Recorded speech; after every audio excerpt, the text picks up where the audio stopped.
Hello everyone, welcome to the Nissan EV Owners Group. I'm Paul Eden.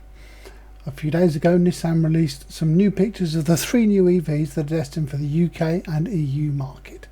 Here's the first picture with 3 cars. That's Leaf front and centre, Micra on the right and Juke in the shadows on the left. All of these cars will have CCS2 charging and thermal management. Let's start with the new Micra. This will be its 6th generation. I'm assuming its internal designation will be K15. It's on the same CMFB EV platform as Renault 4, 5 and Twingo, and this car is due in 2025, so potentially before Leaf and Juke. Designed in London and built in France on the same production line as the small Renaults, here's the only picture we have of the car so far, in a nice dark blue. We can see some very distinctive headlights, perhaps hinting back to the K12 Micra.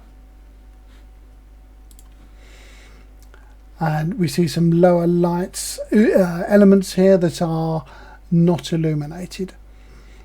Other styling cues of note are the swage line, which sources in the slightly smeared headlight and stops short of the C-pillar. I think that's cohesive and mature and pretty. I like that. The Micra bonnet has less slope, yet retains a large windscreen, so perhaps Micra is taller than the Renault 5. I've sat in a Renault 5 and it was very nice. My only complaint was the rear legroom was very limited. It did make for good sized boot though. I hope Micra addresses this and moves the rear seat assembly back a couple of inches. It'll have the same battery options as its Renault brethren, 40 or 52 kilowatts. If this can turn out 5 miles per kilowatt hour, that gives a range of 200 and 250 respectively. In this picture from the Nissan Arc video, we can see the tail lights are similar to the headlights, and this has been seen previously on the Nissan 2023 concept we saw a couple of years ago. Here's the front and here's the rear. You can see that they're clearly related. The Micra is a small hatchback then, with some design flair. It's going up against Corsa, Fiat 500 Mini, Hyundai Insta, Citroen C3 and the Dolphin, and it's better looking than all of them. The Insta is unusually ugly even for Hyundai. It doesn't need saying, but this will be better than any of the Stellantis stuff, and while industry media types are raving about the Renault 5's place in automotive history, it doesn't come close to Micra's provenance. Moving on to Juke. This car has been in the top 10 sales charts for many years. The car we see here looks to be a more conservative update than what we see with the new Micra or Leaf. Though if you look carefully you can see some angular styling details here, here and above the front wheel arch. Juke has never been conservative in its design. Remember the faux bulbous haunches on the first generation car? I think this means to keep the exterior of Juke unconventional and perhaps marmitey. The car will be built at Sunderland factory and is expected on sale in 2026. Nissan say they're aiming for the same list price as the current internal combustion Juke, which is £21,000, but I don't think they'll make that. Let's have a quick look at the Hyperpunk. That's the wrong one, stand by. Let's have a quick look at the Hyperpunk concept Juke is said to be derived from. Yeah, that was a long liquid lunch that day. Scissor doors, check. Lights in tyre tread, yeah, let's do that. Here's the picture, again grabbed from the Arc video, and the headlamps can be seen to be 3 or is it 4 elements joined by a light bar and an illuminated bonnet emblem. Rear tail lights are a bit hazy in this picture.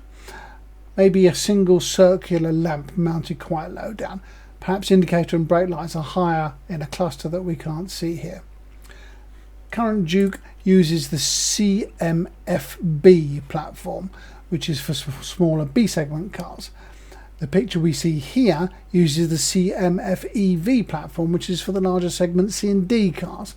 So I think the new Juke will be significantly longer than the existing car. The rear axle has always been pushed back right to the corners, as you can see on this 2025 car, and the rear wheel arch still impinges on the door aperture. On the new car, the rear axle and its wheel arch appear to no longer intrude. The car is longer and the wheelbase is longer too. This makes sense for EV skateboard architecture. The more space there is between the axles, the more there is for batteries. Unchanged, it seems, the very shallow roof windows for the rear passengers. The roof slopes quite steeply here. We'll have to wait and see if headroom is compromised. At the time of writing, we know nothing about batteries or power output. Juke then goes into the smaller end of the C segment, which puts it firmly in the mid-size coupe arena. Cars such as Puma, i3 and Cupra Born are its competition. Juke and Puma are both well into the top 10 sales charts and often trade the higher spot. New Leaf. For some, the main event. It's no longer a hatchback in the accepted sense. It's a crossover SUV. And yes, it'll be built here in the UK. Let's have a quick look at this video from Nissan first, and then we'll see some stills from it.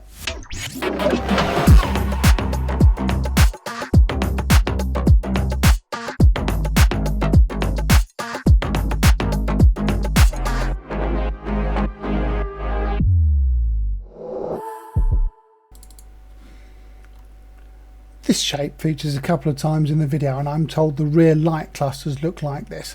I wonder if the vertical bars here are an L and the horizontal bars are an E, as in Leaf.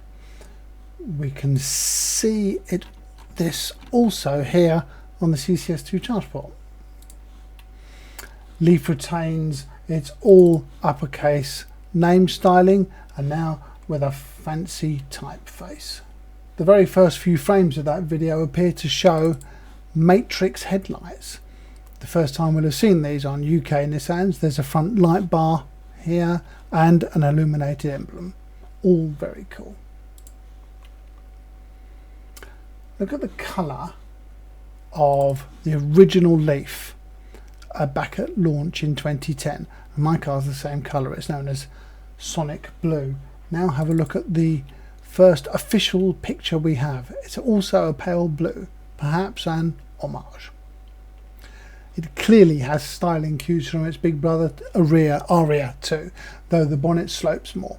We're told the interior design language seen in the current X-Trail, Qashqai and Aria will be carried over to the new Leaf, and I'm fine with that. It's a fabulous interior. Great materials, unrivaled ergonomics. Perhaps rain in the shiny black piano surfaces though. The technical stuff, it's on the CMF-EV platform used in the upcoming Juke and current Aria, and it's been designed with aerodynamics in mind. Previously, Leafs had a drag coefficient of 0.28.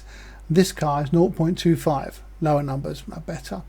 It's 15 centimeters shorter than the current car, though taller. Rear door handles are in the C-pillar. Nissan have said that it will have a 600 kilometer range. That's 370 miles. If we assume this car is good for more than 4 miles per kilowatt hour, that points to it having an 80-ish kilowatt hour battery, just like the 83 we know is in the Aria. There's no side repeater seen in this car. Perhaps there's one here in the wing mirror. The spy shots we saw of the car in the US had the side repeater in the front of the rear wheel arch. The forward sensors are now clearly visible, and the slight bonnet bulge on the edge of the panel here. We know that the in-car systems will get an updated car and connected service platform and Android Auto. I've already seen this system on Qashqai. It's really very good indeed. Yes, Leaf has morphed from a tall hatchback into a crossover SUV, and I think that's a shame, but it is what the UK and EU market are buying. I still maintain it's a great looking car, and I'm looking to see more. Overall, I'm excited about all three cars. They all look great. That's all for now. Thanks for watching. Goodbye.